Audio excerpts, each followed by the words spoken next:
পড়াশুনো করে যে গাড়ি ঘোড়া চড়ে সে, কিন্তু পড়াশুনো করেও কি গাড়িতে চড়ে ঘুরে বেড়ানোর ভাগ্য সবার হয়? হয় না বোধ হয়। আর তাই স্নাতক পাশ করে পেটের দায়ে টোটো চালিয়ে দুই বোনকে পড়াচ্ছে আমাদের বাংলার এই মেয়েটা।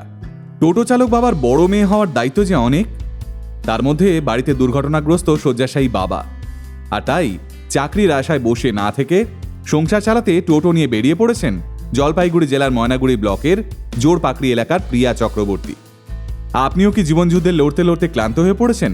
তাহলে আজকের ভিডিওটা মন দিয়ে শুনলে আপনি বুঝতে পারবেন এই পৃথিবীতে কত মানুষ রোজ কষ্ট করে বেঁচে থাকার লড়াই চালিয়ে যাচ্ছেন।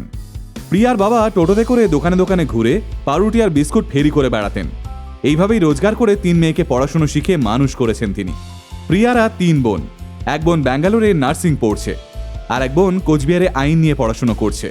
প্রিয়াও ময়নাগুড়ি কলেজ থেকে গ্র্যাজুয়েট, কিন্তু সংসারের চাপে বই খাতা ছেড়ে অচিরেই ধরতে হয়েছে টোটোর স্টিয়ারিং। চলতি বছরের ফেব্রুয়ারি মাসের এক সন্ধেই টোটো নিয়ে বাড়ি ফিরছিলেন প্রিয়ার বাবা। উল্টো দিক থেকে আসা এক বেপরোয়া গাড়ি সজোরে ধাক্কা মারে তাকে। সেদিন খুব অল্পের জন্য প্রাণে বেঁচে গেছিলেন মানুষটা, কিন্তু এই ভয়াবহ দুর্ঘটনায় একেবারে বিছানায় পড়ে যান তিনি। এদিকে সংসারে এতগুলো পেট, মেয়েদের পড়াশুনোর খরচ, কি করে চলবে সবটা? বাবার হঠাৎ অসুস্থতায় মাথায় বাজ পড়ে পুরো পরিবারটার ওপরে। ওদিকে বাবার চিকিৎসা এবং অপারেশনেও জলের মতো টাকা বেরোতে শুরু করে। গরিবের সংসারে আর কতদিন এভাবে বসে থাকা যায় বলুন? তাই এই অবস্থায় বাবার পাশে এসে দাঁড়ায় প্রিয়া। সংসারকে বাঁচাতে নিজের উচ্চশিক্ষার স্বপ্ন এক প্রকার বিসর্জন দিয়ে দেয় প্রিয়া। এরপর বাবা টোটো নিয়ে বেরিয়ে পড়ে সে।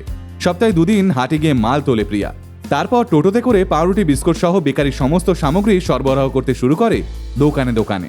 পয়সার কথা চিন্তা করতেও 2 বোনকে বারণ করে দেয় প্রিয়া। বলে, তোরা পড়ে যা, এদিকের চিন্তা করিস না, এদিকে আমি আছি।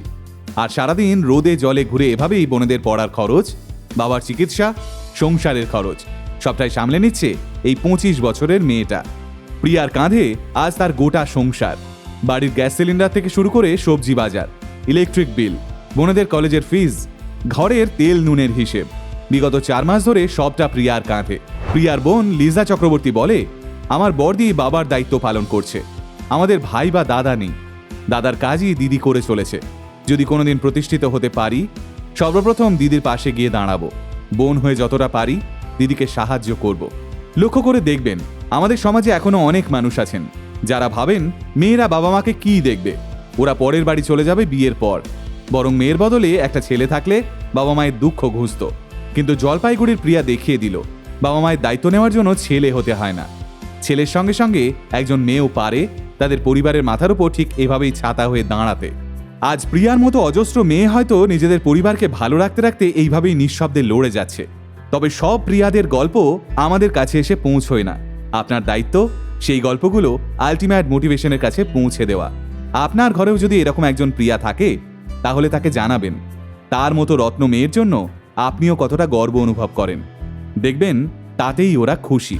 আপনি লড়ে যান প্রিয়া, একদিনে না হোক একদিন ঠিকই আপনার এই সময়টা কেটে যাবে। ভালো থাকবেন। আলটিমেট মোটিভেশন কথা বলে আমার আপনার মতো মানুষের, যারা সাধারণের ভিড়ে থেকেও অসাধারণ কিছু কাজ করে দেখায়। আলটিমেট মোটিভেশন, বাংলায় মোটিভেশন, বাঙালির মোটিভেশন।